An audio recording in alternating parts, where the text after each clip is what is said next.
I'm very pleased to start this last session of today and to introduce Dr. Frank Yeomans.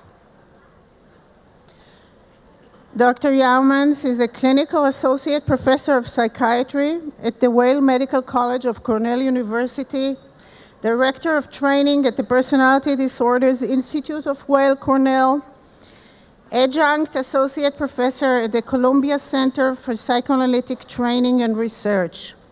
He is also director of the Personality Studies Institute and chair of the Psychotherapy Committee of the Group for Advancement of Psychiatry.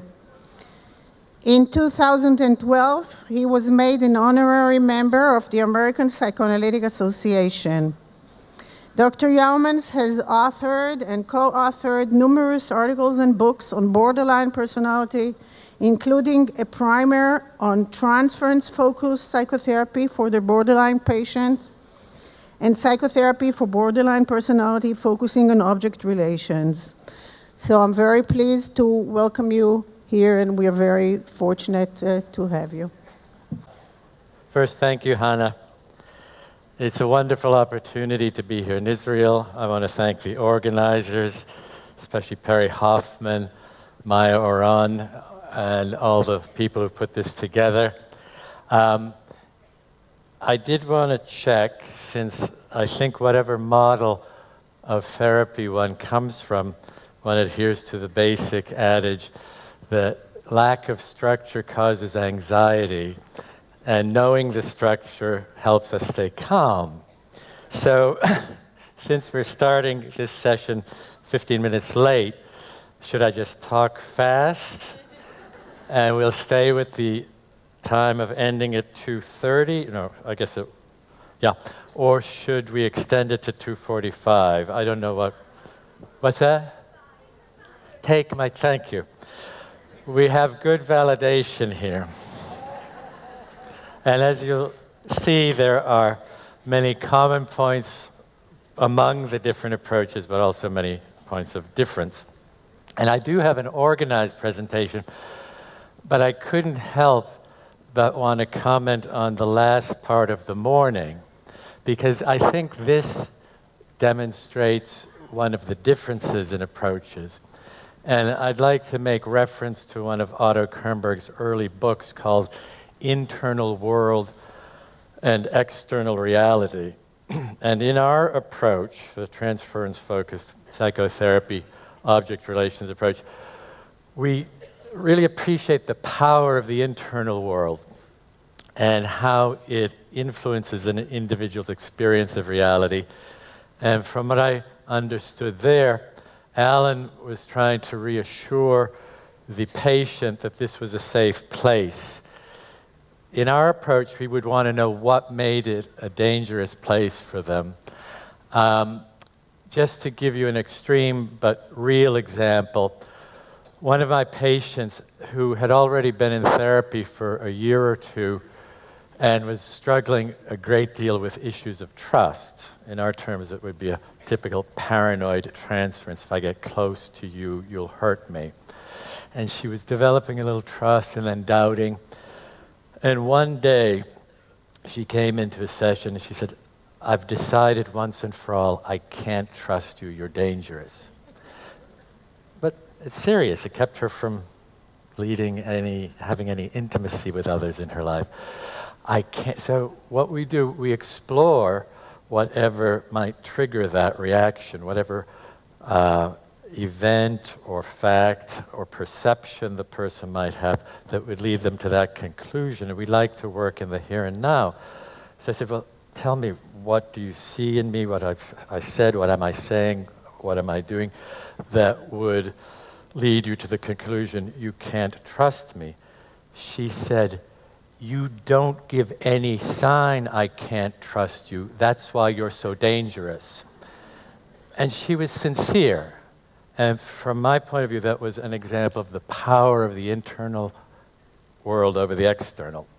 In any case, getting a little bit more to my structured talk here, I want to emphasize that it's important to keep up with developments. And as Alan said, none of us have the truth. We're all doing our best. I represent the Weill Medical College of Cornell University, the Columbia Psychoanalytic Center, and also the Borderline Personality Disorder Resource Center, which has a website. Oh, I thought that was a pointer, but that is on the bottom here. It's a wonderful resource if you need help putting people in contact with providers, because a lot of our patients, even with all the work all of these people here have done to develop treatments, to teach, and to create more therapists, there is a great shortage of therapists for this patient population. This website will help put people and families in touch with providers. I wanted just to mention that I've had the pleasure for working for almost 30 years now with a group headed by Otto Kernberg and John Clarkin, and you can see some of the other people in this group. And as we all are convinced, working together helps. I'll give you some clinical examples of my reliance on my colleagues as we go through the time. But I did want to mention a new resource that has just been published called Remnants of a Life on Paper, A Mother and Daughter's Struggle with Borderline Personality Disorders. I have some flyers on that, although not enough for 700 people here. But at the end of the talk, you could come up and get one. It's a recently published book that is an intimate look from the patient's side as she wrote her diary going through the illness, and the mother's side as she was trying to understand this terrible, confusing thing. And as we've all emphasized, more than anything else, it's a human experience that we have to be able to empathize with. So, before I get on to my slides, I just wanted to quote Otto Kernberg briefly, because we have to remember that if we're studying personality disorders, we're studying personality. And personality is a very complex phenomenon. So to quote Kernberg, the concept of personality refers to the dynamic integration of a person's subjective experience and behavior, including 1, conscious, concrete, and habitual behaviors, 2, conscious experiences of self and of the surrounding world, 3, conscious, explicit psychic thinking, cognitive processes, and habitual desires and fears, more emotional states, and 4, unconscious behavior patterns, experiences, views, and intentional states. So personality is a dynamic integration insofar as it implies an organized, integrated association of multiple traits and experiences that influence each other. So in this regard, personality represents a much more complex and sophisticated entity than simply the sum of all its component features. In view of that, any current system of understanding and clinically addressing a particular personality disorder will necessarily be a simplification. So I want to be very clear, our formulation is a simplification. It's what we have put together so far. Further progress in effectively treating personality disorders requires attention to both the neurobiological and the intrapsychic aspects of the condition. And while I'm cognizant of those two fundamental aspects and the importance of the neurobiological, my talk today will focus on the latter, the more intrapsychic parts, but as I say, it's only part of a bigger picture. So, what is this particular type of therapy called transference-focused psychotherapy? Just to give you a basic description, when we think of any treatment, we want to understand for whom it's indicated. So we are targeting borderline personality disorder and other severe personality disorders, narcissistic personality disorder, paranoid personality disorder, sadomasochistic personality disorder. You might notice that some of these are not in the DSM system. We have concurrent system of diagnostic classification that includes some concepts not in the DSM. But in any case, beyond what disorders we treat, what is our conceptual frame of reference? Where do we look for the concepts? Concepts, of course, derived from clinical experience. And we look to psychodynamic object relations theory. Now, first of all, what is psychodynamic? I don't know about the state of affairs in Israel, but I lecture a lot in the United States, and it occurred to me after a while that a lot of people in the audience don't know what that means. They think it means old-fashioned and out-of-date therapy. So I like to remind people that it has a meaning. Psyche, of course, is the mind, and dynamic is in motion. And the concept is that there are forces in the mind that are constantly in motion and often in conflict with one another, and sometimes in conflict with external reality. Having said that, psychodynamic therapy is a very broad concept, and I would take a little bit issue with Alan's comparison of DBT with psychodynamic therapy, because unless you have a manualized dynamic therapy, it could be anything under the sun. So in the study in Seattle with experienced therapists in the community, my understanding was that the control group was about half psychodynamic and half all kinds of other. But in the Nevada study, the group was apparently doing a manualized therapy, and I don't doubt that, but I have I'm fairly well read in psychodynamic literature, and I don't know about that particular model, so I would hesitate to generalize those findings to psychodynamic therapy across the board.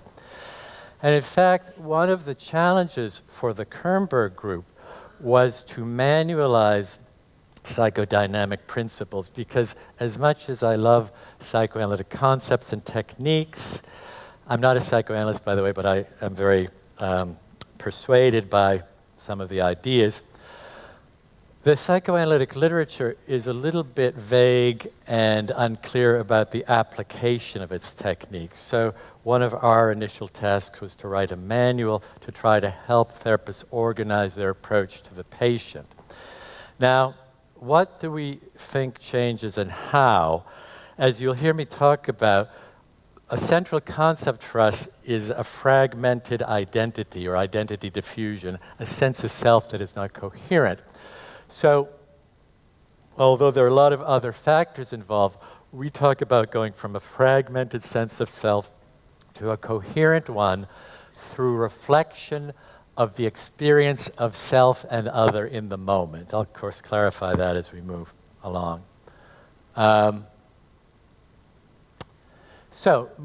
Continuing with the overall description, what is our treatment frame? It's a twice-weekly individual therapy, although we're working on a once-a-week model and we're working on a group model. We set up the frame of treatment through the treatment contract. This is different from what most analytic therapies do because they tend to be less structured.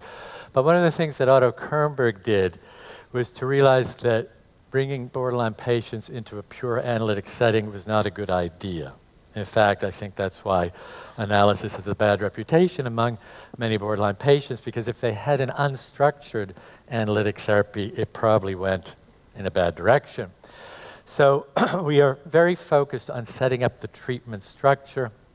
People often say our contracting process has a kind of behavioral quality to it, which we have no objection to at all, because of course techniques in every model of therapy have some benefit. There's some contingency contracting, but it's all done jointly and through a consensus. I'll talk more about the frame because it's not only, to go back to what Ken Silk said, to keep the therapy from being just running after a person who's lighting fires and setting, and you're just putting out the fires and trying to establish enough order. We say to people, look, there's two possibilities. I can either go around chasing after you, putting out the fires you start, or we can sort of settle into a therapy and think about what's going on. So that's what the contract and the frame are for.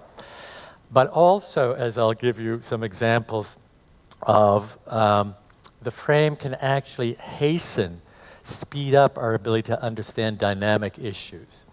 It's possible to include other treatments, substance abuse treatments, 12-step treatments, and so on and so forth. What is the therapist's stance? The therapist's stance is neutral, but I want to be clear, we're not impersonal.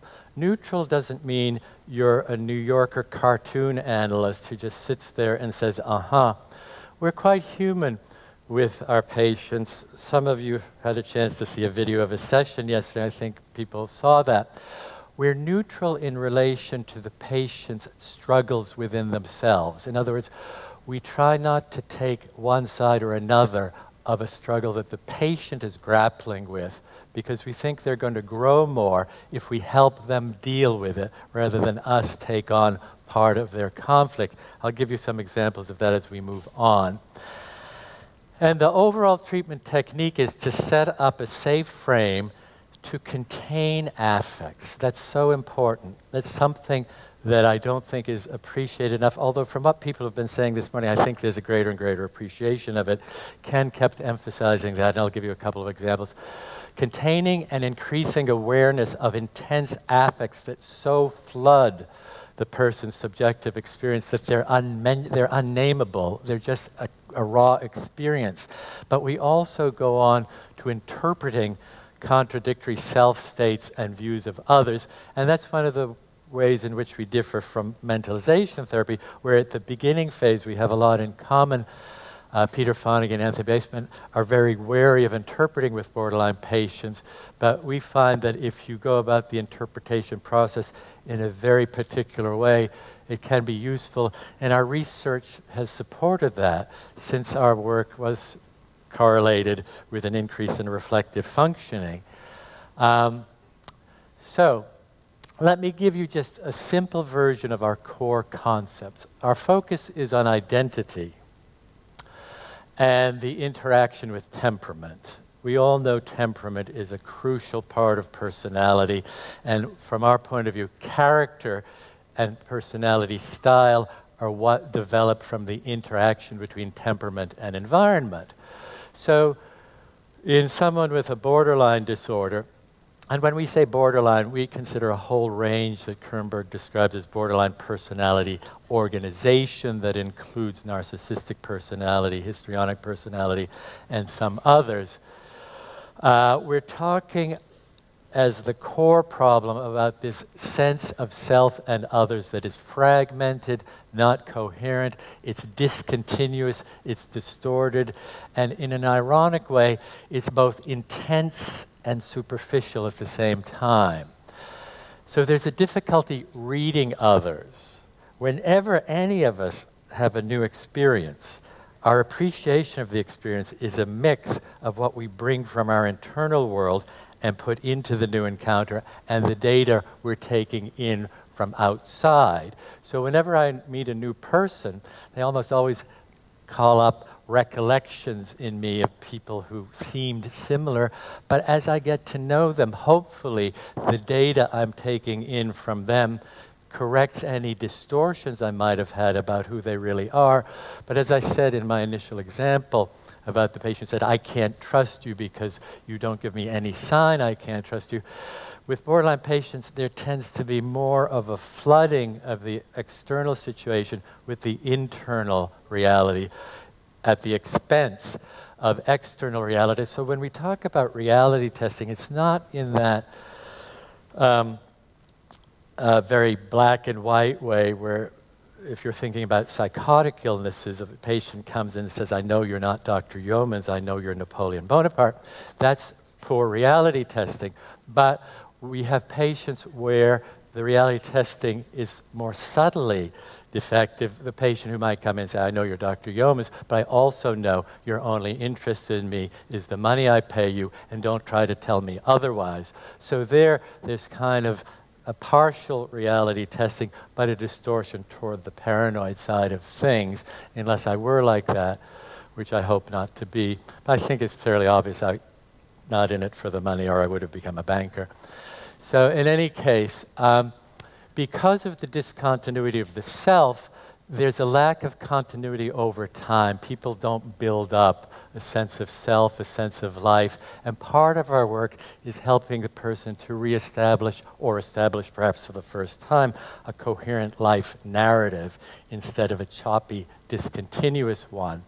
Very prominent, and what we think is underneath the fragmented identity, is the feeling of emptiness. If somebody doesn't have a core sense of self, they feel empty. There's a sort of existential void in them, which is perhaps, from what I understand from a lot of my patients, the most painful part of the whole condition.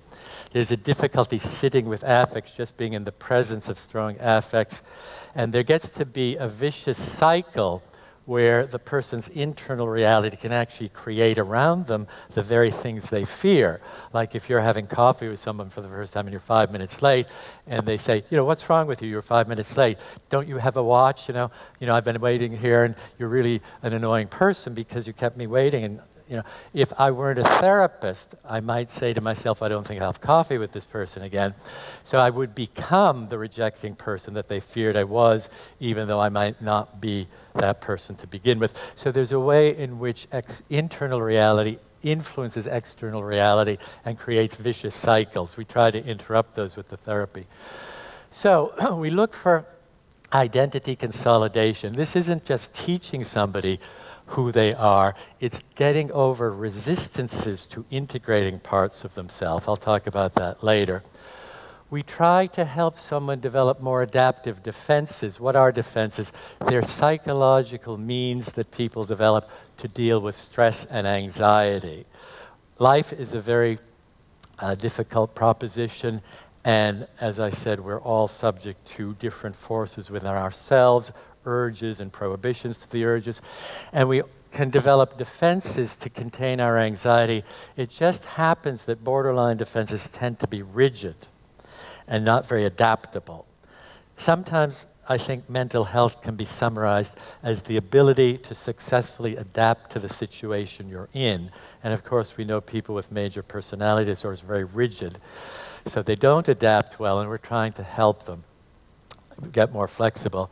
We're looking for increased modulation of emotions, the ability to control and even out extreme emotional states, and finally, better adaptation to the challenges of work and love. So, I'm going to give you just a brief overview of what we call object relations theory, because it's very central to what we do clinically. I wouldn't go into this just for the theoretical interest, but it's the foundation of our techniques. So, what you have there is not a barbell. It's what we call an object relations dyad. It's an image of the self, a representation of the self in the mind, connected to a representation of another person, image of another, linked by an intense affect. Now, Ken Silk was emphasizing both the cognitive difficulty in BPD and the affective, and this is a cognitive affective unit. The representations of self and other are cognitive. The affect is, of course, very emotional, and in our mind, this particular internalized experience of self and other is the building block of internal psychological structure. I did also want to quote Kernberg as saying, an affect is the external manifestation of an underlying object relation. What does that mean? Suppose you take somebody who's been depressed all their life. I think someone earlier mentioned that. Now, if you're depressed all your life, it's not a biological depression. Biological depression is episodic. So you might have what we call a characterological depression, because one of your principal internal representations of self and other is that the other is always harsh, disapproving, critical, and rejecting. And if you live with that internal representation of self and other, which you don't realize is a particular reading, but you think is objective reality, then it's hard to go through life with any great sense of contentment.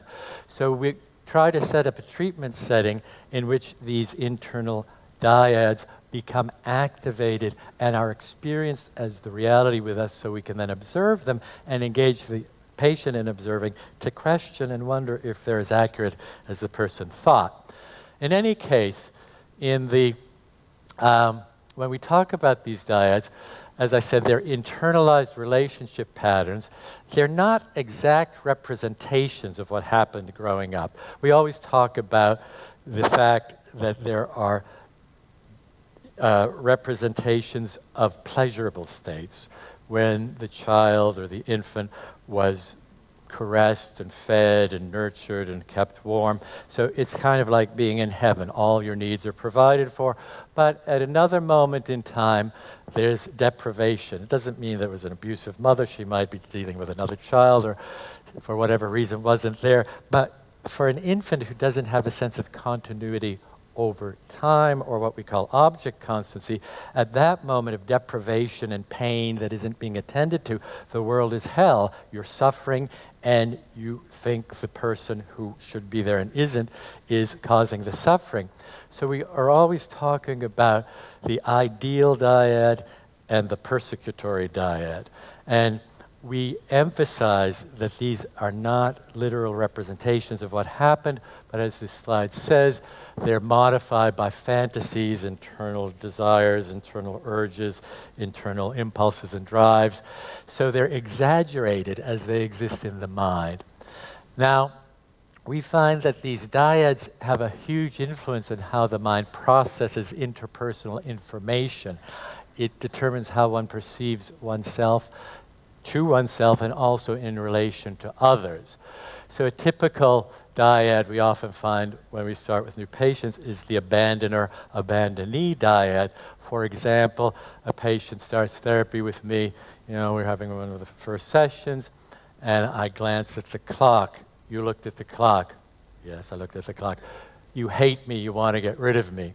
So that is an example of the activation of a particular dyad that carries the person's inner experience far beyond the external reality. They're in their internal world, determined by that dyad, but thinking it's what's really happening. Now, in our understanding of psychological development, in the early phases of life, the first 2 or 3 years, the images of self and other that are positively charged, all these positive experiences of the wonderfully providing other and the contented self, are segregated from its opposite, which is the self that is in pain and suffering, and the other person is doing nothing, or perhaps perceived as inducing the suffering, or perhaps in cases of abuse, causing the suffering. Now, this is what we call the split internal world, and we think it corresponds to what, in borderline terminology, is just the black and white experience. So you meet a guy, and you fall in love, and it's heaven. And then the guy's 5 minutes late for a dinner date, and all of a sudden, don't you care about me? I thought you loved me. You don't care at all. So there's no understanding of imperfection. Either things are perfect or they're shot to hell, as we say. So what we're trying to get people to do is go from a fragmented, split sense of self and others to an integrated one where there is an appreciation of the complexity of the self. We all have a combination of positive and negative affects, good and bad qualities, capabilities, but also limitations. And the people in our world also are combinations. They're rich mixtures of things. So what we're trying to do is what this New Yorker cartoon does. We're trying to develop a complex integrated personality. So you've got the detective saying, look, I'm neither a good nor a bad cop, Jerome. Like yourself, I'm a complex amalgam of positive and negative personality traits that emerge or not depending on the circumstances. That's an integrated personality. Now, our whole trajectory in the world of TFP is going from splitting and internal fragmentation to integration, or putting it in different terms, from the projection of negative affects and motivations, from seeing them all as outside to realizing that they are part of who one is, to help somebody take responsibility for the whole range of their thoughts, feelings, and actions, and to integrate them. Now, in older psychoanalytic terminology, we're talking about the movement from the paranoid schizoid position to the depressive position. Now, those sound like odd terms, but actually they're kind of useful. So this is considered the paranoid schizoid position. These are terms from Melanie Klein, because it's split, and because most people don't like to or just tend not to walk around with awareness of what's negative and uncomfortable and ugly in them, they project that onto the outside world and are only more consciously identified with this.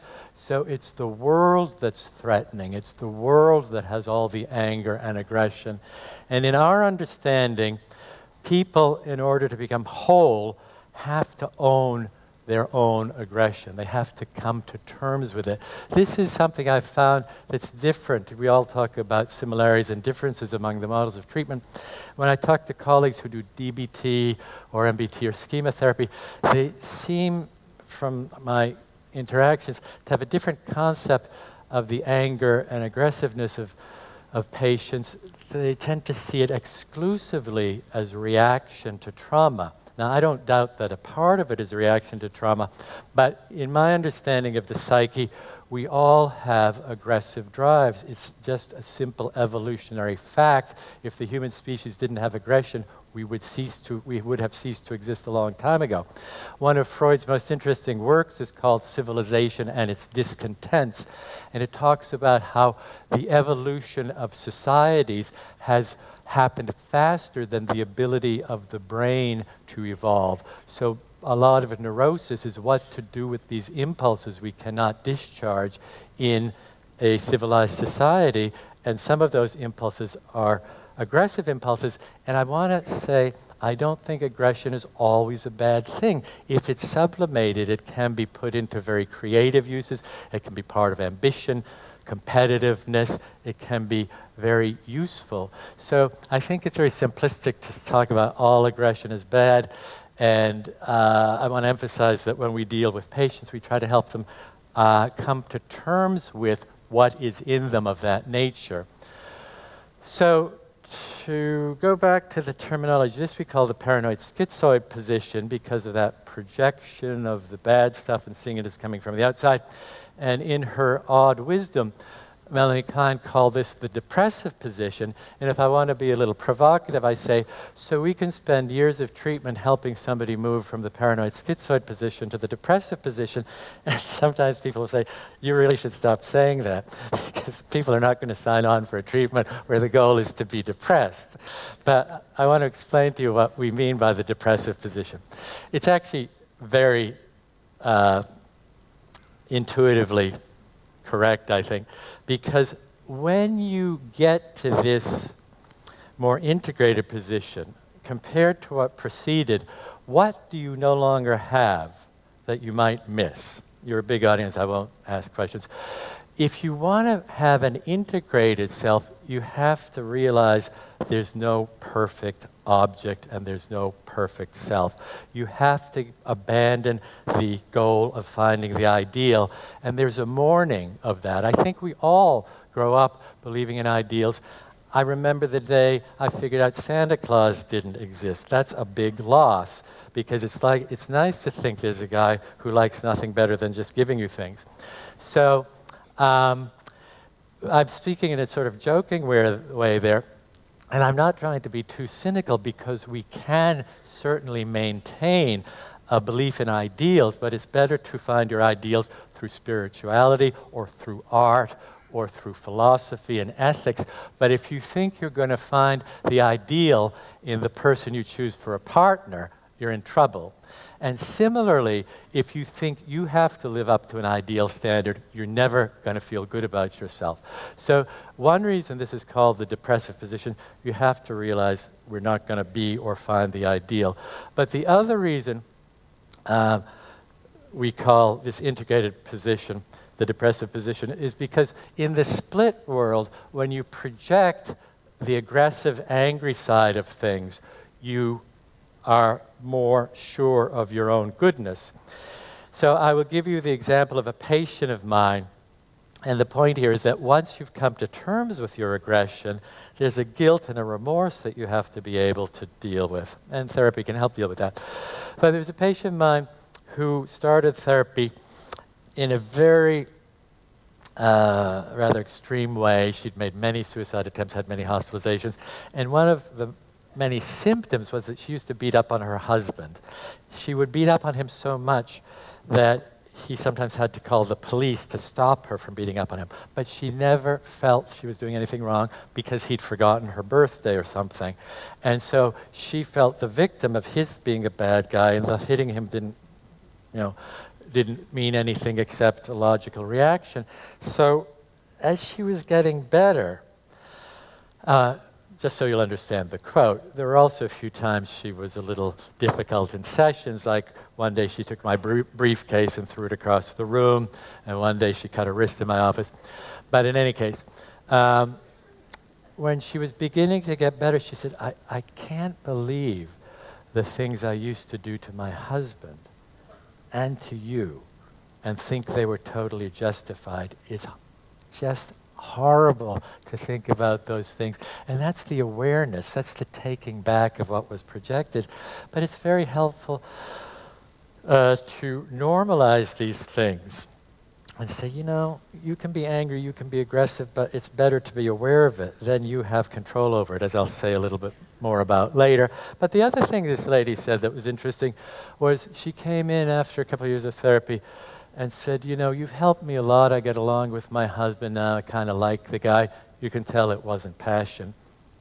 But it's better than him calling the police. She said, so you've really helped me, but you've also taken something away from me, and I'm kind of mad at you about that. Now I've figured out I'll never find the ideal love. It's just not there. So there's a sadness in maturity. But in any case, just before moving on, I want to say that this concept of the paranoid schizoid position is something I think we can all identify with. I don't think borderline patients are like a different species of the human race who are just all odd, because I think we can all regress to a paranoid schizoid position. There's a simplicity to it. You know who the good guy is and the bad guy is. That's why all the movies that make the most money are about good guys and bad guys. We identify with the good guys. We know the bad guys are the bad guys. There's usually lots of violence in these movies. All this primitive stuff is coming out, and for 2 hours we can live in a simple world where everything's clear. It's the same if you go to a sports game, an event. You know that your team are the good guys, the other one are the bad guys. We like to live with this simplicity, and we can do that. We can have a nostalgia for that simplicity, but it becomes dangerous because groups can function in this way.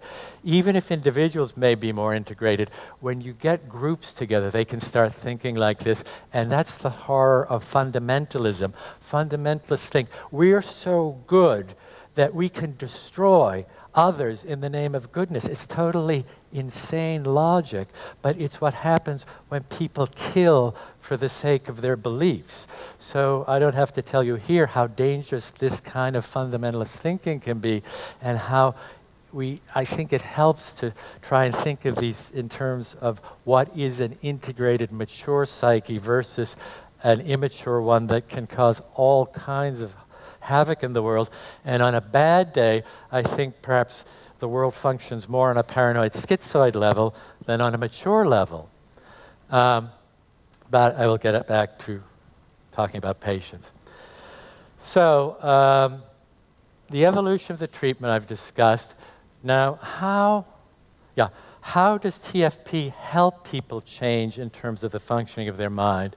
Well, let's take this as a simple schema of a borderline patient's internal world. Our belief would be, without an integrated self, there are different object relations dyad that, depending on a minor trigger event, get provoked. And when one dyad is provoked, it becomes the patient's whole reality. Everything else is out of the picture. So the first one is a classic victim abuser. The second one is is the opposite, an ideal dyad, an ideal figure, a dependent child. The third is another. These are just some examples of what you might find. And there's this discontinuity. So back in the days when Perry Hoffman and I were at the same hospital, when we kept patients inpatient for a year, believe it or not. And we would take like a month or two just to do the discharge planning, which is more time than people spend in a hospitalization now. After about 10 months of therapy, a patient came into session and said, you know, Dr. Yeomans, they're beginning to plan my discharge down on the unit, and you're such a great therapist, and I've had 10 therapists in my life before you, and they were all stupid, and you're wonderful. Now, this is going back to the split internal world. We're in the idealization part, which is just as pathological as the angry, aggressive part, because it's just as unreal. But in any case, so we're into this idealization. So this is a build-up to her saying, so I wanted to ask you if you'll be my therapist when I leave the hospital. And I said, well, we can talk about that because it's a practical question that has many considerations. Well, she didn't hear me say we can talk about that because I didn't immediately say yes, because I wasn't the ideal person who would just respond perfectly in any moment. She got angry. She said, I don't even know why I come to these sessions. It's a waste of my time. I'm ending this session now, and I'm going to be here in the hospital another month, but don't think I'll come back in this office. And she went down to the unit, gathered all the patients together, and told them what a bad therapist I was. And it's very sad if your life is so chaotic. If you turn on a dime like that, based on a misreading of an external cue, your experience goes from one extreme to another. So that's what we talk about when we talk about different dyads being activated, and then the activated dyad determining the entire experience of the patient in that moment. You were trying to get them to bring those very disparate experiences together into a more integrated whole. So, what is transference? Now, transference used to be considered the transference of the past to the present, but it's really more the transference of the internal world into the external world. And it doesn't happen just in therapy, it happens all the time. So it's the activation of internal object relations, those images of self and others, in the relation with the therapist, but it could be in relation to the boyfriend, or it could be in relation to anyone the person meets. These internalized relations with significant others are not literal representations. I've said that already. And working with these object relations are our window into the patient's mind and internal functioning. And this is why we think if you do your interpretations based on what's happening with the two of you, it doesn't get lost in that over-intellectualized analysis of the past. It's really just understanding what two people are experiencing in the moment and how can they both come to a mutual understanding. I have those initials to remind myself of a couple of cases that really convinced me of the power of the internal world. The first patient, a very angry man, very narcissistic, self-destructive, very bright, as patients can be, but his life was totally disrupted by how angry and aggressive and hostile he was with other people. He was always criticizing me and telling me how I was doing things wrong. But after a couple of months, in one session, he was telling me a story about his childhood that was so sad that involuntarily I had tears in my eyes. As people have said, we are affected by the experience. It's a real relationship. So the man looked at me and said, you have tears in your eyes? So I said, yes. And he looked at me really hard. And then he said, you're making fun of me. And I was so, as we say, blown away, because it was hard for me. This was actually my first case in private practice, to understand how somebody could take what I would think was an undebatable, just a purely obvious element of reality and turn it into its opposite. And there was no way I could convince this man that I was actually being empathetic with him. But what I could do was explore his view of me as making fun of him and then try to get into that view and work on it from the inside. The other case I already mentioned to you was the lady who came in and said, I can't trust you because you give me no sign to mistrust you, and that's how clever you are to deceive me. But just to extend with her because she was into very powerful projections. Oh, by the way, with the first man, it was an example both of projection, which is putting into the, well, let me put it this way. Projection is seeing in the outside what you don't see in the inside of yourself. But it was also an example of projective identification, which is a reasonably subtle concept, but projective identification is when one individual can't, for various reasons, experience something in themselves, but they can evoke that feeling in another person. And this poor, angry, cranky man who had no apparent milk of human kindness in him was getting me to feel the part of him that did have warm, kindly feelings, but he couldn't approach them because of how uncomfortable that made him feel. But in the second case, the woman who said, I can't trust you because you look like I can trust you, one day she called me up and left a message in the middle of the night. I got the message in the morning, I checked my voicemail, and she said, you're not going to believe me, but I had a horrible experience at night. I woke up in the middle of the night, and in the bedroom was the devil. And it wasn't a dream, and it wasn't a hallucination. I swear to God, it was the devil. So I thought she was having a psychotic break.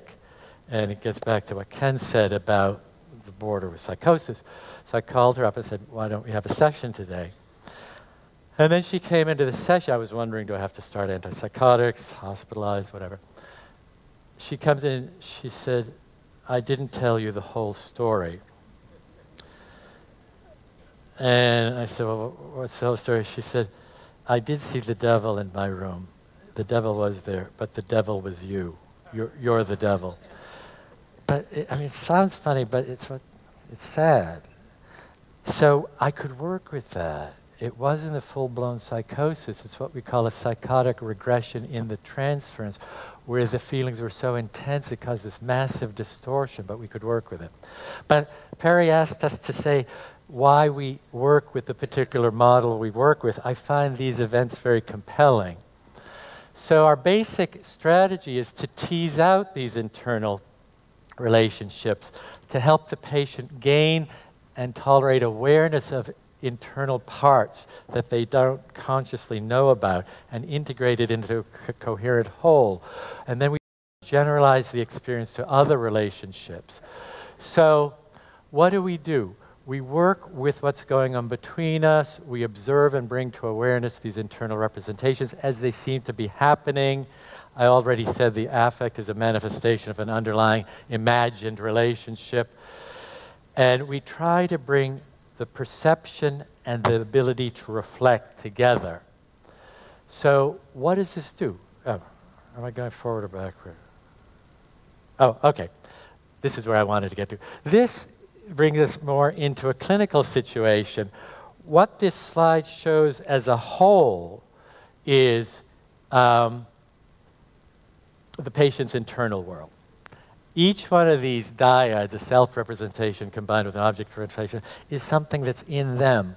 And they are projecting the object part onto us, not knowing it's a projection, thinking that's what's really out there. So our job is twofold. We're not going to interrupt or stop their projections. We're going to welcome their projections so we can observe them together. So we're here seeing what the person makes of us, and we're sort of hovering above it, observing it, and asking them to join us in the observation. So I like to give the example of a patient who came to therapy after she made a suicide attempt and was in the hospital, but she started therapy saying, you know, I don't have a psychiatric illness. I'm here because my husband is such a horrible person. Any woman who was married to this man would try to kill herself. And for all I knew, she was right, except she could have divorced him. But my point is that maybe her external world, her real reality was as bad as she was telling me. I could only know the difference between internal and external reality when things started happening in our relationship. So one day, I've told this story a lot, so Perry would probably be bored at this point, but when we were up in White Plains, and I live in Manhattan. It's a 50-kilometer drive. I wake up in the morning, it's snowing. I say, oh dear. You know, it always slows you down when you're driving in the snow. My first patient, 9 a.m. So my own representation was the heroic therapist who's risking his life driving in the snow to get to see his patient. But she didn't see it that way. Why? Because it's the first time ever that she got to my office before I did. So she's in the waiting room, it's 9 o'clock, which is when the session is supposed to start. But I said, just wait a minute, please. I had to check to see if there were any emergencies on the phone. I had to make a quick call. I opened the door to the waiting room. It's 3 minutes past 9, and I see her running out of the building into the parking lot. So I ran after her, and I said, we have a session. Why don't you come to the session? She jumped in her car, and I waited 10 minutes. She lived nearby, and I called her up, and I said, well, what happened? We have a session. She said, well, now I have proof of what I always thought anyway. And I said, what's that? She said, you hate me and you don't want me to be your patient. Massive projection. This is the woman who said she made a suicide attempt because her husband's such a horrible person. But if she turns me into a horrible person because I wasn't exactly on time, I think maybe the problem is in her inner world, not in the outside world. But I couldn't say, let's be reasonable, because she wasn't being reasonable. I mean, you can't say to somebody who's not reasonable, let's be reasonable. I couldn't say it was snowing, and, you know, actually, when I go to the doctor, I'm happy if they're only 3 minutes late. No, I didn't reason. I said, oh, I didn't know you were convinced I hate you. I didn't say, I don't hate you, I do hate you. I said, we should know more about this. Let's talk about it in the next session. She said, well, that's crazy. Who in their right mind would come to a session with a psychiatrist who hates them? And this is the sad thing. Within the person's logic, they come to reasonable conclusions. So I had to quickly look for some kind of contradictory element in the picture. And I said, well, I understand that, but on the other hand, if I truly just hated you, if that was the only thing going on here, why would I be encouraging you to come to the next session? She said, well, I don't know, that doesn't make any sense. And I said, well, that's why we have therapy, when things don't make sense. So she came to the next session, and we spent a real long time exploring her paranoid projections onto me. This was one of many patients who, whenever I looked at the clock, would say, see, you want to get rid of me, you looked at the clock. So we try not to, we can't talk the person out of their projection, but we can get them to become more consciously aware of it and then question it with us. So I want to talk briefly about some of the ways these interactions take place, both within the patient's mind, as the patient interacts with the world around them, but for our purposes, as things happen in therapy. And one thing that happens quite predictively is what we call a reversal of roles within one dyad. So here you've got the classic victim-persecutor dyad, but what might happen is the roles change. I'll give you an example, but the oscillation is in the behavior. It's not in conscious awareness. So in this example, a patient of mine who was in her mid-20s, and with all her illness, she was managing to be a graduate student in social work, had some strengths and ambitions. She walked into my office, glanced quickly at the bookshelf, sat down, and said, oh, I see you have this big book on psychotherapy. It would be so important for me to read that for my studies. Will you lend it to me? So if I were just being like a friend of hers or a nice mentor, I'd say, sure, take the book. But I'm trying to understand her internal world better. So I said, well, you know, it's interesting. You've been coming to therapy about 3 months. That's the first time you've asked for something. I wonder if there's any difference in how you're feeling here. Just kind of trying to see what's going on inside. But she didn't hear me as being honestly curious. She heard that as a no. She said, you fucking son of a bitch. And she got up and she had a can of Coke and she was waving it at me, saying, you wouldn't care if I was dying on the street. You'd walk right over me. You're a horrible person. She was really yelling, and I was nervous. I mean, when we're the object of aggression, we're nervous. So I did what Ken Silk would have me do. I said to myself, after a minute of like being afraid, I said, oh, what an interesting example of a reversal of the dyad.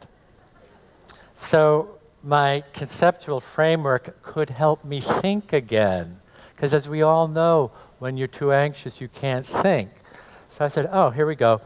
How can I try to engage her in observing this with me? So I said, she's yelling and raising her voice still. I said, well, you know, I have an idea. Would you be interested? She said, what's your stupid idea? So I said, okay, that's enough interest. Because she might say, I don't care about your idea. Then I would wait. So she said, what's your stupid idea? I said, well, you know, suppose you were a person walking by this office looking in. What do you think your impression would be? She took a minute, and then somewhat sheepishly she said, well, I guess somebody'd say I'm being pretty nasty with you. I'd say they might. And I said, but that's not the problem, you know. You can be nasty if you want. Everybody's nasty some of the times. I think the problem was you were nasty without being aware of being nasty.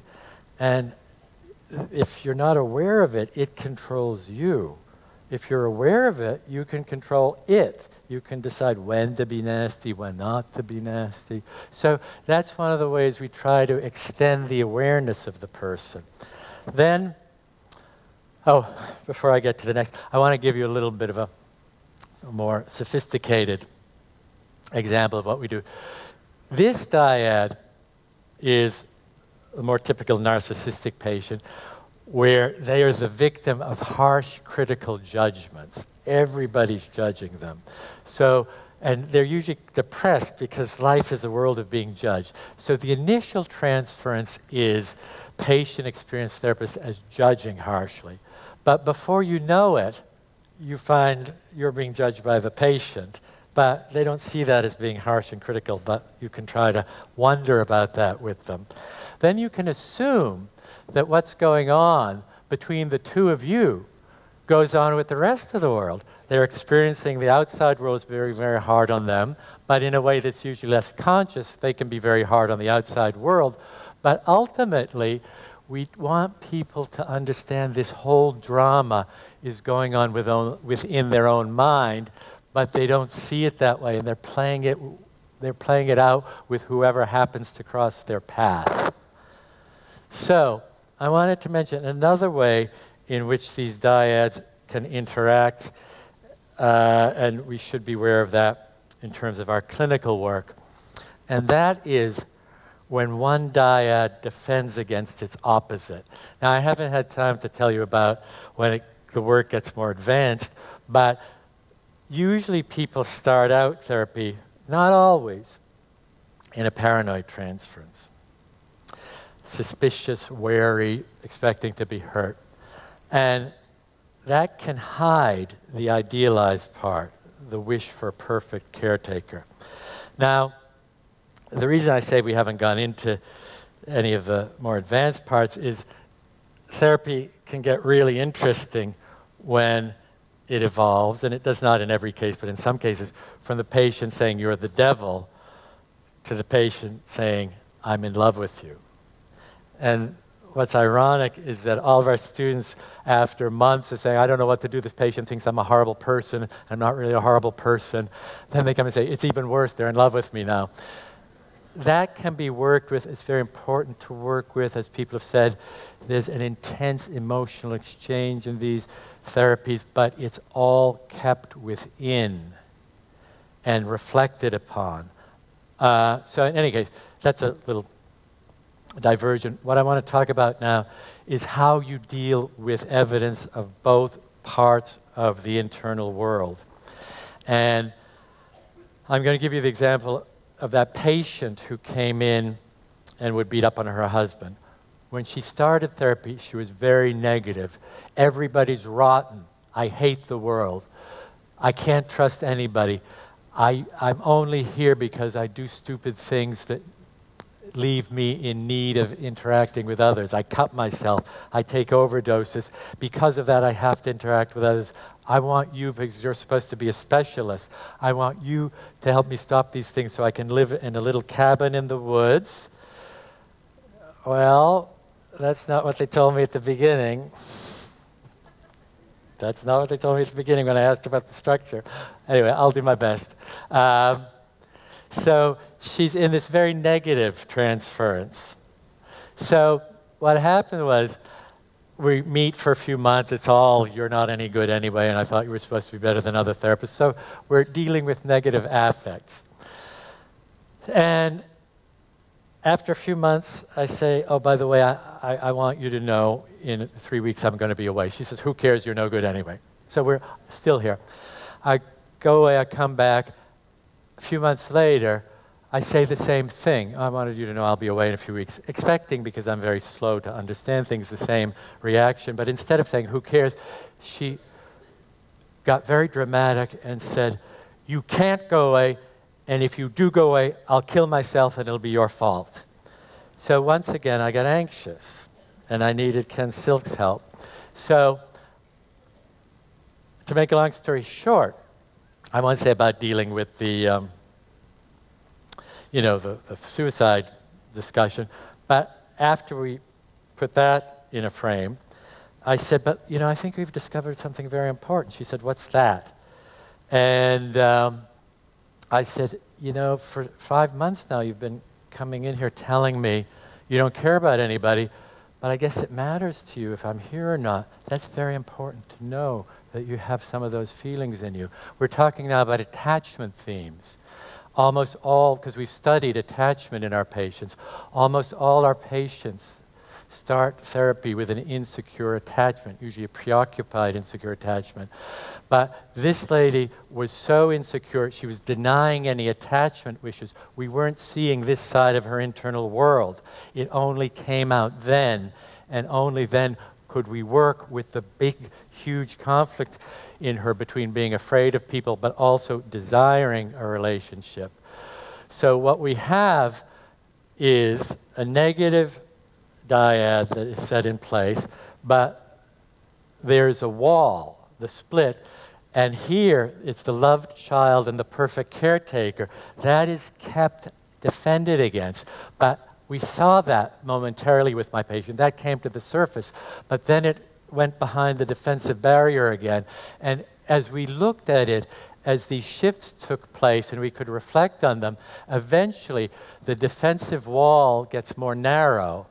And with our help, you go from fragmented representations of self and other to integrated and realistic sense of self and of others. So I'm just going to review the basic techniques. Set the frame. The frame has to do with all the practical considerations, including, as I said, contingency contracting around things like suicidality. But I wanted to talk about the dynamic use of the frame, and here I'm going to use an example that's sort of extreme, and those of you who didn't like psychoanalytic therapy to begin with are going to like it even less, perhaps, because you might think I'm crazy. I started therapy with a patient. This is all about the frame, because our frame is we want to see what the patient brings in. It's just part of the frame.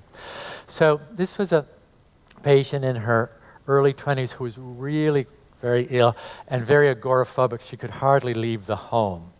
So anyway, we started therapy, and after a few weeks, I get a call from her father. Didn't help, her father was a very powerful lawyer. So he said, Dr. Yeomans, this is Mr. So-and-so. I said, yes, hello. And he said, I understand that when my daughter comes for sessions with you, you say hello. I said, that's true. And he said, but my daughter is very upset because you don't say hello, how are you? I said, well, that's true too. And he said, I'm calling you to request that when my daughter comes, you say hello, how are you? Will you do that? So I said, well, I understand your request, but actually I won't do that. And let me tell you why. Because your daughter can't get out of the house. Your daughter is afraid of the world. So I have two choices. I could either give her a superficial reassurance by saying, how are you, which would alleviate her anxiety in the short term, but then I don't know what she's really afraid of. If I leave it more open, maybe we'll find out what she's so afraid of. So that's an example of how a simple issue of the setting up of the treatment brings up a very powerful underlying dynamic. We are very careful about following where the patient's affects lead us, And, oh, I wanted to say, we are concerned, but we're neutral in relation to the patient's conflicts. I just want to say something very brief about this patient who came into therapy age 33, started college 4 times, dropped out 4 times. Part of our initial agreement, which came from her own goals in life, was she take a couple of college courses. 6 months into treatment, she says, I'm dropping out of therapy and I'm dropping out of school. Why? I'm sick and tired of this pressure you're putting on me. I'm sick and tired of your pressure that I finish college. Now, my human reaction, we haven't talked about countertransference yet, but my human reaction was to say, no, you've made it this far, you've got to stay in school. But I thought about our concept of neutrality, and I said, that wouldn't be neutral. And I said the following, I said, let's think about this for a minute. When we started therapy 6 months ago, as I recall, you were interested in finishing college. She said, yeah. So I said, well, how come now I'm the one who's putting all the pressure on you? She said, well, I don't know. I said, maybe what happens is when you begin to engage in something, you put such pressure on you, the task becomes impossible, but you see the pressure is coming from the outside. So you could drop out if you want, but I don't think that would free you from the pressure, and I really would encourage you to look at the source of the pressure, whether it's really coming from me or it might be a part of you that led you to drop out those 4 other times, because you never flunked out, you always did fine. So that's a simple example of neutrality. Now, I want to just quickly say about using our own emotional reactions as a window into the patient's internal world. Countertransference, the same patient, when she was in a very depressed state, came into a session and said, it's hopeless, there's no hope for me, and my life is miserable, I'm going to drop out of therapy, I'm going to give up on everything, I'm going to go back to drugs. And for a half hour, I tried to work on what's going on, and I tried to work with the content. But sometimes the process is more important. So after a half hour, I started thinking about the interaction. And it occurred to me that for a half hour, she kept her eyes on the floor and she wasn't looking at me. So I said to her, I'm very interested in what you're saying, but there's something I just noticed about this session. And she glanced up at me for a minute, and then she looked down again. I said, oh, did you know what I was going to say? She said, no. I said, well, I was going to say, there's something about this session, you haven't looked at me once. She said, that's why I looked at you. I said, so you knew I was going to say that? She said, well, yes. So I said, this is remarkable.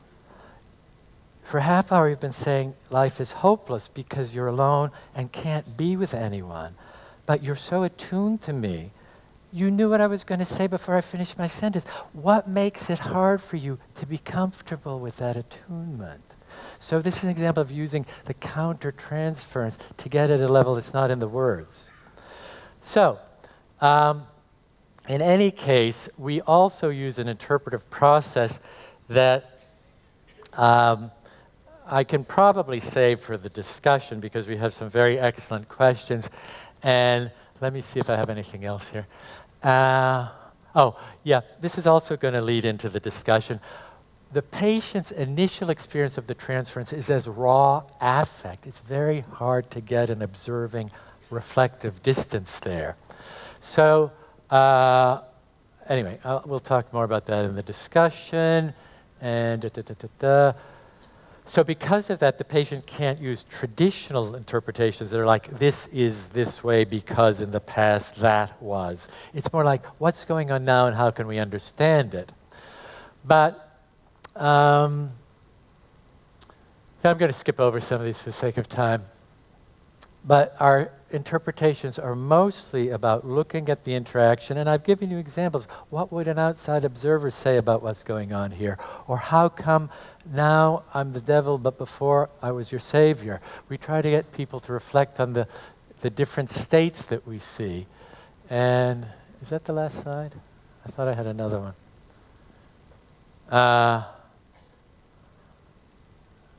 Oh.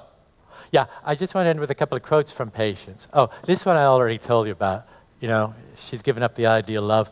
But the next quote, in her termination phase, my problem wasn't just self-esteem, it was how I imagined others toward me. To think all these years I've been imagining what's in people's heads, and I'm smart. I thought I was right. At the beginning of therapy, I would want to leave because I thought you were taking me away from the truth being that everybody hated her. I thought everything was negative. All the attacks on me, all the attacks I saw on me were right, I thought. Then she paused for a minute. She said, now this better be real, the new state. She said, because I guess there is no absolute truth. And I give you this as an example of what I would consider a successful termination because she's learned to reflect on whatever experience she is having as opposed to thinking there's an absolute truth. And just to finish, is there a point to all this? This is a difficult therapy to learn and to master, but research suggests that TFP is associated with changes not only in symptoms, but in social cognition. So when we did our research, we looked not only at symptom change, but some of the psychological factors, in particular reflective functioning, which is the way of measuring mentalization capacity, and attachment. And there were significant changes, increases in reflective functioning and movement from insecure to secure attachment and the coherence of patients' narratives. So those are some of the psychological things we have seen in our patients that we think are worth the effort of the work we do. So, thank you for your attention.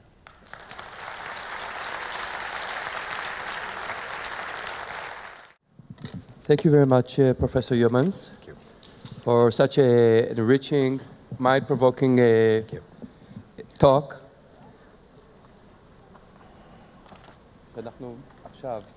Right, I'm told to say that we are in 5 minutes late. We're moving on shortly to a conversation between you, Professor Yeomans. You did such a good job balancing between the theoretical and the personal presentation of your work, I think. And I want to thank you personally for putting forward the question of the self as such an important ingredient, theoretical ingredient, that we should always keep in mind what is our understanding of the self. And also, from the personal presentation of yours, I think it's wonderful that you remind us that one has to preserve creativity, playfulness, and flexibility, of course, always as a clinician, but particularly with these patients that never let you stay within just the books. So I'd like to invite two of my very distinguished colleagues here to converse with you. First would be Dr. Ólman. Hannah, בואי בבקשה לבמה. Hannah is a clinician psychotherapist, a training psychoanalyst at the Tel Aviv Institute of Contemporary Psychoanalysis. She's also a teacher and supervisor at the Tel Aviv University School of Psychotherapy, and she's a member of the International Board of the International Association of Relational Psychoanalysis, פסיכואנליזה התייחסותית. אז כמו ששמעתם, היא גם חברת הוועד הבינלאומי. שלום חנה. Next, I would like to call our friend Dr. בועז שלגי. Please come along, Bועז. Bועז, as you understand, is a PhD and a clinical psychologist. He's also a faculty and a supervisor in the psychoanalytic psychotherapy program in Tel Aviv University. Bועז is also a faculty in the psychological department of Bar-Ilan University and a teacher at the Winnicott Center in Israel. I feel when I say these words that I'm confining them to be clinicians. I know them personally, each one of them for many years. They have a very wide spectrum of interest. Hannah has wrote her PhD on stigmata, for those who are interested in connection between psychoanalysis and religion.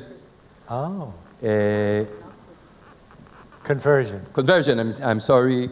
Boaz has a thorough and deep knowledge in philosophy that he has learned for years.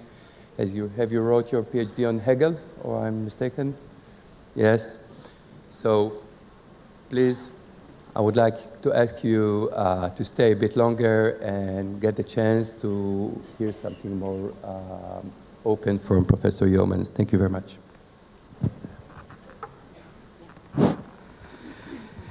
Okay, so I'll start. And first, I want to thank you very much for this very thought-provoking and illuminating talk.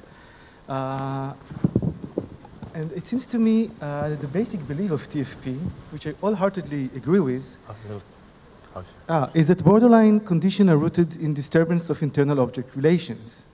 Following Freud's revelation, according to which transference is the real road to the patient's inner world, TFP tries to use this powerful human tendency to repeat as a tool to create access to the internal object world of the patient. More specifically, the TFP model asserts that the main pattern... Okay. More specifically, the TFP model asserts that the main pattern that is being repeated in the transference with BPD patient is the fragmented representation of self and other.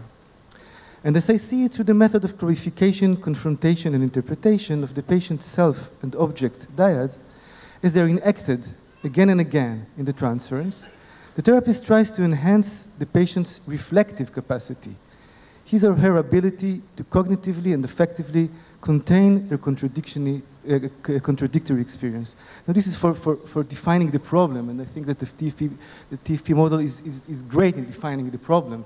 Yeah. My question is more about the solution, yeah. Of course. Now, while this is no doubt a powerful and effective model, what bothers me, it seems to me that it holds within it a kind of petitio principia, I mean, assuming the promises, הנחת המבוקש בעברית. These patients, the model presume, cannot tolerate their inner conflicts. As when a client that you quote before, and Hannah Segal so convincingly described it, in the psychic mode which dominates these patients' lives, conflicts are intolerable.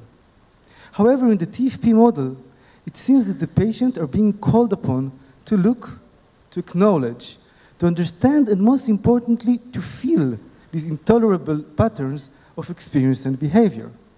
Thus, in my view, the question that remains not fully answered in this model is how can one tolerate the intolerable?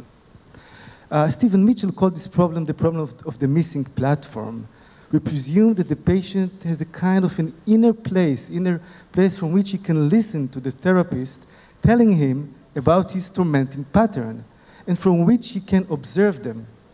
But most often, he or she do not have such a place from which to listen. So, for example, if I try to show my patient that he experienced me, or himself, or the dyad, in a certain fragmented way, the only thing he is able to do is to experience my clarification and confrontation from within the experience that I'm talking about. And as a therapist will find myself, and I as a therapist will find myself not speaking with my patient about his or her fragmented self, but speaking to a fragmented self. I think this patient that you were talking about before that ran out of the office, and you called her and said, I would like to invite you to talk about it. She said, how can I come to speak with a devilish therapist? Mm-hmm. And you find yourself speaking to the fragmented self, mm-hmm. and not to her about her fragmented self. Mm-hmm. Moreover, in BPD patient, one of the most powerful factors that fuels and maintains the fragmented and splitted experience has to do with this patient's shame and anxiety. They dread the mitigation that you are asking for. They dread it, the mitigation of their experiences. They dread their potential integration, because what they have learned from their own history is that any attempt to feel these polarized experiences together, for example, to feel the victim-persecutor dyad and loved self-perfect provider dyad, to use one of the prominent examples that you were talking about, to feel them together does not result in integration, but in a repetition of the experience of fragmentation, this time perhaps even in a more malignant way. This evokes the original demons of the past, fill this patient with anxiety and with shame, and make the problem of the missing platform even harsher. It seems that while we try to talk with the patient about the way in which they experience life, we will bring them back to the shame and dread that caused them in the first place to experience life that way. And I really would like to see in what ways do you deal with this problem? Well, first of all, it's a crucial question. Yes. No, I think it's the question, because essentially, if I understood the question, and trying to paraphrase it, sorry, no, this is a fascinating debate. This could be our next conference, because the idea is, if you accept the premise that the person's entire subjective experience reality at the moment is what they're transferring onto you, how can they think about it, right? It is their reality. So how can you expect them to observe and reflect on it because they're in it? Is that? Yeah, okay. And I wanted to say our experience with patients increasingly focuses on the initial containment function. So my answer, which is only going to be a partial answer because of time, is first, you help the patient begin to be able to reflect by showing that an affect can be tolerated. So that's number one. I'll give you an example in a minute. And then by what we call accepting the projection. There's a very bright British analyst named John Steiner who talks about therapist or analyst-centered interpretations. You're talking about the element of the patient not as though it's part of them, but as though it's part of you, because they can reflect on it when they see it in you. So the example I'm going to give is of a woman who was, I'm trying to keep it brief, extremely depressed chronically, hated herself, would keep describing herself as just a piece of shit. And that was part of a bigger picture, but that was mainly what she's aware of. She was referred to me after 3 years of CBT, and the CBT therapist said, I can't help you, maybe Yeomans can help you. So for a year, we're meeting twice a week, and nothing much is changing, and I'm going to refer to a session after a year where she just came in and said, this is useless. You're useless. I'm worse than I was when I started with you. I've wasted my time. I've wasted my money. I'm more miserable now. Now, I have to tell you about my countertransference. Was very pained because, of course, we like to help people. And it was not very nice to think not only did I not help her, that I made her worse. And in my countertransference, I was also beginning to get very angry because she was finding every which way she could find to devalue me. And I sat there, and I myself was having a hard time just thinking beyond, so I just have to control this affect. I was very tempted to say, oh, well, so I'm useless and you've got worse, the door's right there. But, you know, I thought, the only way I can help this woman now is to not defend myself, not be defensive or not be reactive, just to show that this level of anger, hatred, depression can be contained. So after she'd gone on and on and on for half the session, and then she said, and I'm no better off than when I ended those 3 years of CBT. My only comment to say was to say, yes, you may be no better off, but if you think about it, maybe there's one difference between what happened then and what's happening now. And she understood. She said, yes, you're not sending me to another therapist. So she understood that it was important that I stay with her when she was in this negative state. So that's my first part of the answer. Just contain the affect. Show that these intolerable affects can be felt. And if they're felt long enough, they can be reflected upon.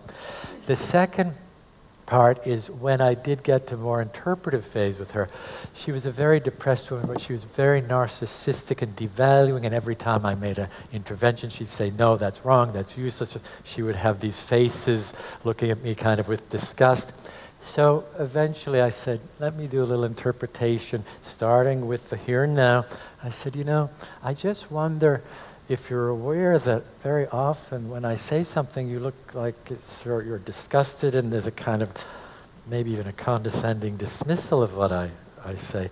She said, are you kidding? I sit here every session. I don't even mention it because it's not worth mentioning. Every single session, you're condescending and dismissing toward me. So I didn't say, well, no.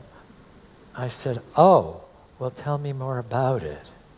And that's the Steiner technique. I was convinced there was that part of her. If you want to go back to the size, the critical judge, if she could only see it in me for the moment, let's look at it in me. I said, tell me more about it. How am I condescending? How am I devaluing?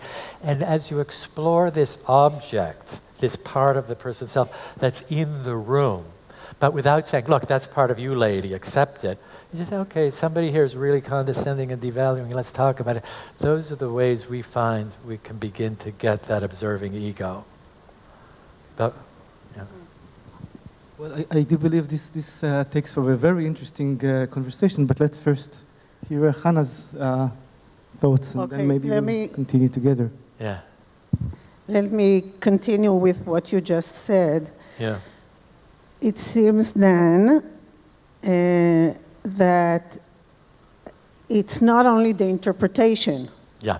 In other words, this is transference-focused interpretation that is, transference-focused interpretation is sort of the main tool that you're using, but what you're saying now is that there are other things at work while you're doing this, or in addition to that, which is the containment of the affect, which is the sort of surviving the patient's attacks and not sending them away, etc. So I think this is really helpful for me to hear you sort of elaborate on these additional, let's say, additional curative factors in the therapy in addition to the interpretation. First of all, I'd like to say that I really want to thank the organizers of the conference for bringing together people from different sort of theoretical approaches to this clinical problem. I think, and it's really, really useful and unusual to have a conversation about different perspectives on the treatment, and even though I'm a practicing psychoanalyst, I found myself very much in agreement with the DBT perspective and certainly with what you're presenting, that really is very close to the way I think in terms of object relations and the transference. So, and I think it's really admirable what you're trying to do in terms of bridging the gap, I think, between psychoanalysis and research, and sort of trying to practice evidence-based psychoanalysis. This is really, I think, useful and admirable in terms of trying to clarify and define your concepts better and not stay sort of in a vague territory. But since, as I said, I also feel close to DBT, I like to think dialectically.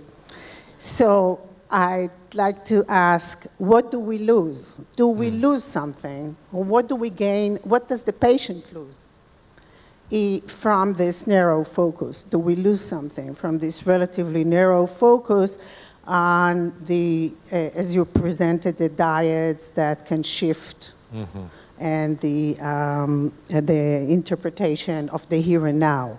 Does the patient stand to lose something from that? And when I read, not when I hear you talking about your treatments, by the way, so not when I hear the clinical examples, but when I read, you know, the description of the treatment, I thought to myself, what's happening to the patient's subjectivity?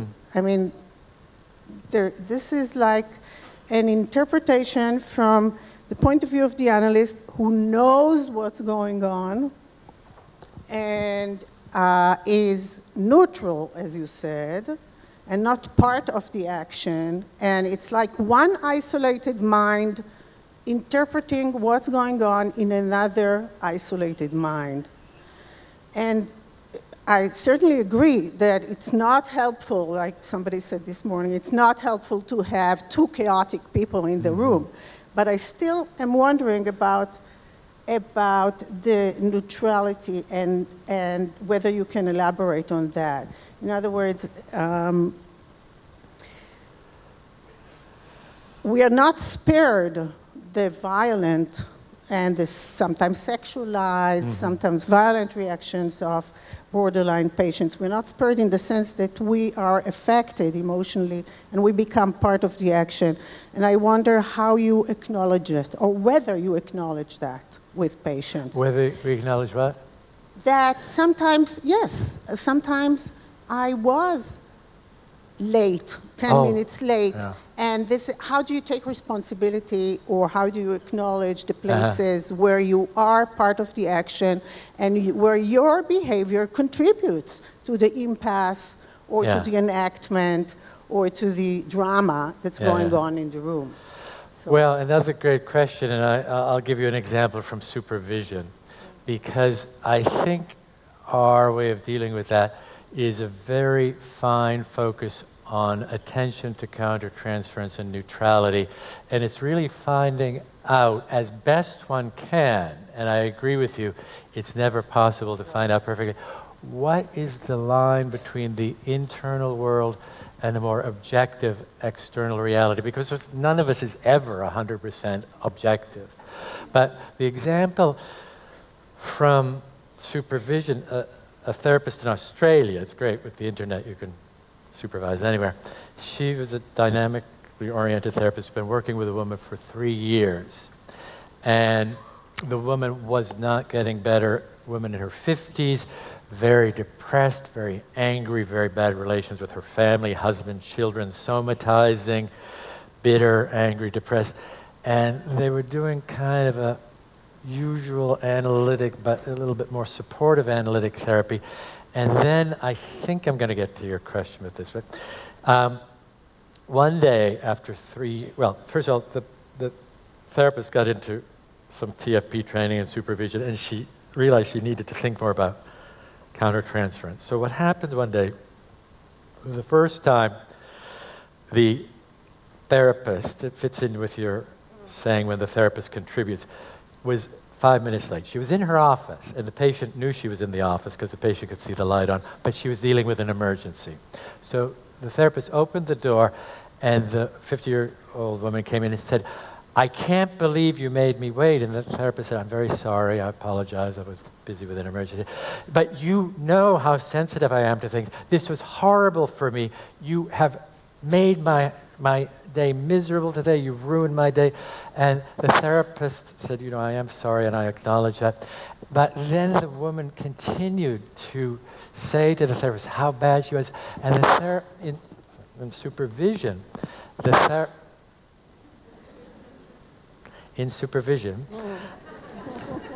therapist said, "I found myself tempted to just keep apologizing more and more, to keep taking more and more responsibility for the woman's what was now anger and rage." And she said, "I decided I had offered her a realistic apology, a sincere apology, and that if I continued to offer one apology after another, I would be acting out something in the patient's inner world." But it doesn't end there. So the therapist said, so I said, "Well, you know, I've said I'm sorry, and I am sorry." The patient went on for the next 2 months, every session attacking the therapist for how much the therapist injured her, the patient, by being late. In the supervision, the therapist would almost be in tears saying, "I've never felt this attacked in my entire life. It's the most difficult experience I've ever had." The supervision group would say, "You've got to contain it. You've got to contain it." And after 2 months of containment, not reacting defensively or not reacting aggressively, the patient could say, "You know, I've begun to see how I'm attacking you." She began to be aware of what she was doing. And in a way that was quite impressive, said, "And you know what? I actually enjoy it a little bit. I enjoy it a little bit." And when this woman got freed up to know and play with her own aggressive feelings, her relations with her family got better. She stopped somatizing. It doesn't always work that neatly. But in answer to your question, you acknowledge in what you think is a realistic way your role, but we would take issue with therapists who feel they are fully responsible for any break in empathy. We think if we take all the responsibility, we're not helping the patient see something that they're contributing. Yeah, I think this is very true, and I think we're getting close, in a way, to kind of relational approach. Yeah. Which, of course, I think it's a good step. Maybe one way to put it is that is the very fine line between referring everything to the patient in a word and referring everything to the therapist in a word or reaction. Yeah. I mean, when a patient say to you, I think you're really angry about me, and you can see that he's doing kind of transference and he's repeating his relationship with his father, I wonder, what do you think about a response like, well, I am angry about you, but not in the way you think I am angry about you? Well, it would depend on if I was aware.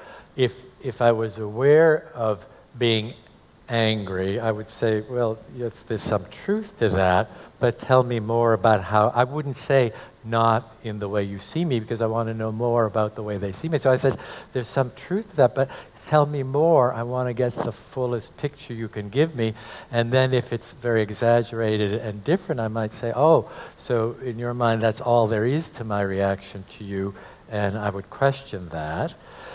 And if the patient says, I think you're angry at me, and I'm not aware of it, I'd say, not that I'm aware of, I'll reflect, I'll think about that and let you know, but tell me more about where you're coming from.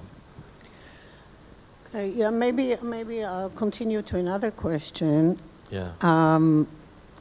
And that is how you would deal with the